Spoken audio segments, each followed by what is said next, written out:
Hey everyone, welcome back to our channel. In today's video, I'm excited to share with you how to order inventory on CJ Dropshipping. Let's dive right in. First, log into your CJ Dropshipping account and search for the product you want to order. Once you've found it, click on Pre-order Inventory. Select a warehouse for your inventory. You'll see options for different warehouses. Choose the one that suits your needs. Keep in mind that there might be inbound costs for shipping from the factory to the warehouse. Now, choose the specific product variant you want. Click on the Pre-order Inventory option to place your order. Then, click on the Pay button to confirm the order amount. If you're using CJ's warehouses in China or the US, pay directly.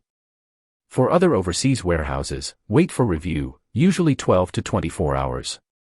Keep an eye on your order status in your CJ account. If you encounter any issues, feel free to contact your agent or use the chat. And that's it.